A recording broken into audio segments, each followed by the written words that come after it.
और रतन टाटा का 86 साल की उम्र में निधन। मुंबई के ब्रीच कैंडी अस्पताल में निधन हुआ है। पार्थिव शरीर उनके आवास पर अब लाया गया। राजकीय सम्मान के साथ उनकी विदाई की जाएगी। अंतिम संस्कार वर्ली शमशान घाट में होगा। झारखंड में एक दिन का राजकीय शोक रखा गया है। राष्ट्रपति पीएम मोदी ने दुख व्यक्त किया है। रतन टाटा जी एक दूरदर्शी बिजनेस लीडर थे, पीएम मोदी ने कहा। वहीं साथ ही कहा कि दयालु आत्मा और एक असाधारण इंसान थे। रतन टाटा ने निस्वार्थ भाव से देश के विकास में योगदान दिया। रतन टाटा का निधन एक युग का अंत बताया है एस जयशंकर ने, और भारत ने अपना सच्चा रत्न खो दिया है, अरविंद केजरीवाल ने कहा।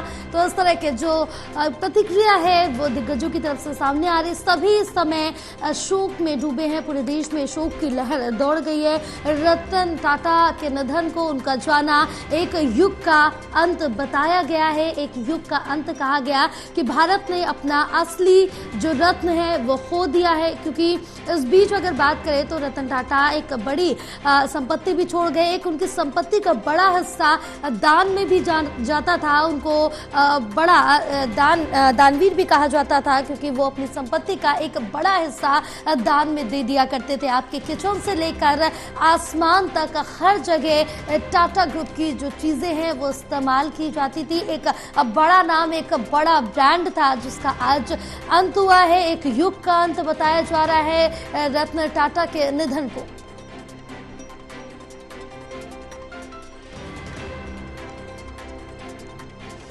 तो चलिए रतन टाटा की उपलब्धियां क्या कुछ रही हैं वो भी आपको बता देते हैं। टाटा समूह के अध्यक्ष के रूप में 1991 से 2012 तक उन्होंने अपनी सेवा दी है। साथ ही बताते चले कि 2008 में जैगुआर लैंड रोवर की खरीद भी की है उन्होंने। एक बड़ी उपलब्धि ये भी उनके खाते में रही है। साथ ही साथ 2007 में कोरस की खरीद भी रतन टाटा ने की थी। ये भी एक बड़ी उपलब्धि के तौर पर देखा जाता है। तो वहीं टाटा स्टील की वैश्विक पहुंच बढ़ाना ये भी उनकी उपलब्धियों में शामिल रहा है। टाटा स्टील की वैश्विक पहुंच काफी ज्यादा बढ़ी भी है उनके युग में। टाटा मोटर्स की सफलता एक बड़ी सफलता के तौर पर देखी जाती है। टाटा मोटर्स की सफलता को लेकर और टाटा कंसल्टेंसी की बात करें तो सर्विसेज की वैश्विक पहुंच बढ़ाना ये भी उनकी उपलब्धियों में शामिल रहा है।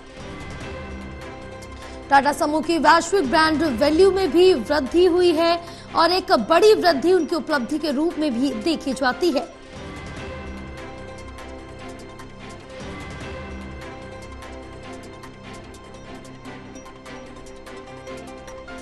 तो ये रतन टाटा की उपलब्धियां रही हैं। कई क्षेत्रों में उनको काम किया है और प्रमुख पुरस्कार और सम्मान क्या दिया गया वो भी बता दें। 2008 में पद्म विभूषण मिला है। पद्म विभूषण से उनको सम्मानित किया गया, एक गौरव का पल रहा। 2000 में पद्म भूषण रतन टाटा को दिया गया है। –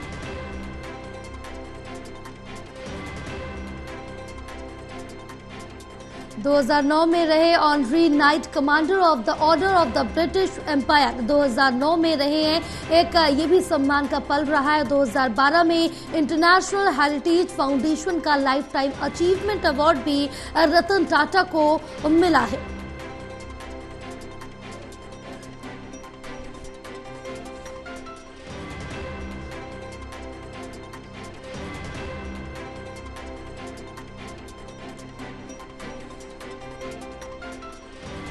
हमारे साथ एसोसिएट एडिटर प्रदीप कुमार जुड़े हुए हैं। प्रदीप, एक देश के लिए, दुनिया भर के लिए ये शोक की खबर है, गमगीन करने वाली खबर है, क्योंकि भारत ने अपना जो सच्चा रत्न था रतन टाटा वो खो दिया कर। देखिए बिल्कुल, और रतन टाटा का निधन हो गया है। बीमार थे और हॉस्पिटल में उन्होंने की है दिन रात। उसके निधन के बाद तमाम दिग्गज हस्तियों ने शोक जताया है और निधन पर क्षति हुई है, देश को अपूर्ण क्षति हुई है, ये कहा गया है। प्रधानमंत्री मोदी की ओर से किया गया निधन पर जताते हुए ये जानकारी मिल रही है कि गृह मंत्री अमित शाह उनके अंतिम संस्कार में शामिल होंगे। उन्होंने भी ट्वीट करते हुए उनके निधन पर शोक जताया। साथ ही जो विशेष है, चाहे वो विदेश मंत्री एस जयशंकर हों, लेकिन केंद्रीय मंत्री, इसके अलावा नेता बात करें, राहुल गांधी ने भी, जो कि लोकसभा में विपक्ष हैं, उनकी ओर से भी श्रद्धांजलि दी गई है, उन पर शोक जताया गया है। रतन टाटा एक ऐसी शख्सियत जिन्होंने जमीन से आसमान तक का सफर तय किया और जिस तरीके से भारत की उपलब्धियों को उन्होंने पूरे विश्व में यहाँ पर सामने लेकर आए और कई ऐसी महत्वपूर्ण उपलब्धियां भारत में उनके उद्योगपति को चलते जिसमें उनका जिक्र किया जाता है। तो ये जरूर है कि ऐसे वक्त जब रतन टाटा को श्रद्धांजलि दी जा रही है तो व्यक्ति विशेष उनके योगदान को, देश के समर्पण को कर रहे हैं और उनको भावभीनी श्रद्धांजलि दे रही हैं। ये जानकारी मिल रही है कि केंद्रीय गृह मंत्री अमित शाह उनके अंतिम संस्कार में शामिल होंगे, उनको अंतिम श्रद्धा सुमन अर्पित करके। तो देश आज उनको नम आंखों से याद करता है जब रतन टाटा का होना, रतन टाटा ने किस तरीके से देश के उद्योग जगत को नई ऊंचाई पर पहुंचाया, भारत की प्रगति नई सुनहरी अक्षरों में कई कीर्तिमान दर्ज कराए हैं। ये जरूर है कि किचन से लेकर आज अगर किसी व्यक्ति बात होती है जिससे आम लोगों की जन से कोई भी वस्तु की अगर जिक्र होता है तो टाटा ग्रुप का कोई ना कोई जो प्रोडक्ट है उसके जीवन से जुड़ा हुआ है और इसलिए आज रतन टाटा का जाना एक पूर्ण क्षति उसके तौर पर देखा जा रहा है। अपनी आजीविका का एक बड़ा हिस्सा दान देते थे और जिस तरीके से उन्होंने परोपकार के कार्य किए उनको याद किया जा रहा है। लिहाजा रतन टाटा के निधन के बाद इसको एक देश की पूर्ण क्षति बताते हुए व्यक्ति विशेष प्रधानमंत्री से लेकर अन्य नेता, अन्य केंद्रीय मंत्री, विपक्षी नेता अपने श्रद्धा सुमन अर्पित करते हैं। राष्ट्रपति द्रौपदी मुर्मू ने भी रतन टाटा को याद किया है, श्रद्धा सुमन अर्पित किए हैं। इसके अलावा लोकसभा अध्यक्ष ओम बिरला ने भी उनको याद करते हुए भावपूर्ण श्रद्धांजलि दी है। उपराष्ट्रपति जगदीप धनखड़ ने भी रतन टाटा को याद किया है।